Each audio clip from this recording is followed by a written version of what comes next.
একটা কথা কি জানো তো, তুমি প্রায় লক্ষ্য করবে তোমার অপর দিকের মানুষটা তোমার সাথে সবসময় ঝগড়া করছে, লড়াই করছে। কিন্তু তুমি কি কখনো এটা দেখেছো যে সে এগুলো কেন করছে? কারণটা কি?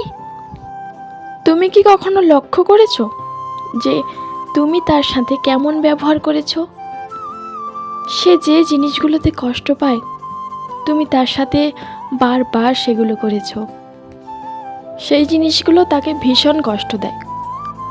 না তুমি তাকে কখনো বোঝার চেষ্টা করেছো, না তুমি তাকে কখনো সময় দিয়েছো, না তুমি কখনো তাকে নতুন করে দেখেছো। সময় পেলে একটু ভেবে দেখো, তুমি নিজেও অনেক বদলে গেছো তোমার নিজের কাছে। তোমার কাছে তার অনুভূতি, তার অভিমান, এসবের আর কোনো কিছুরই মূল্য নেই।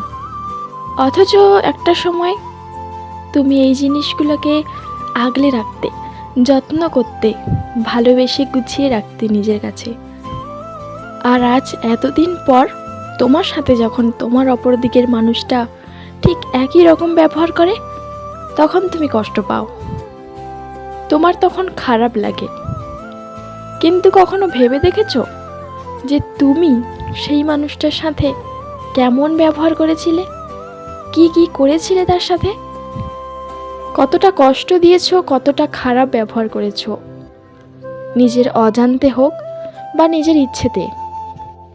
আজ তোমার করা ব্যবহারগুলো যখন সেই মানুষটা তোমাকে ফিরিয়ে দিচ্ছে, তখন তোমার কাছে সেগুলো অসহ্যকর হয়ে যাচ্ছে, তুমি আর নিতে পারছো না।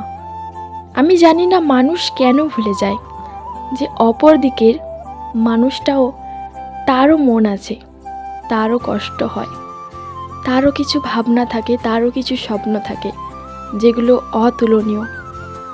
তারও মনে ইচ্ছে জাগে একটা মানুষের সাথে সুন্দর সম্পর্ক করার। তাই জন্য বলি, একটা মানুষকে যখন অবহেলিত করবে, অপমান করবে, সেগুলো করার আগে একবার ভেবে নিও যে সেই জিনিসগুলো যদি তোমার সাথে হয়, তোমার কেমন লাগবে?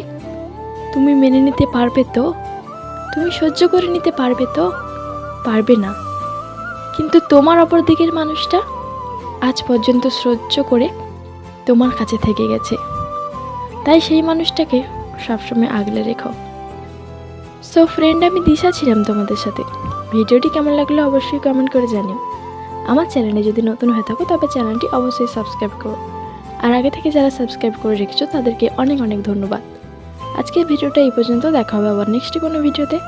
ততক্ষণ তোমরা ভালো থেকো, সুস্থ থেকো, আর আমাকে এভাবে সাপোর্ট করতে থেকো। আমার ভিডিওটি দেখার জন্য সবাইকে অনেক অনেক ভালোবাসা।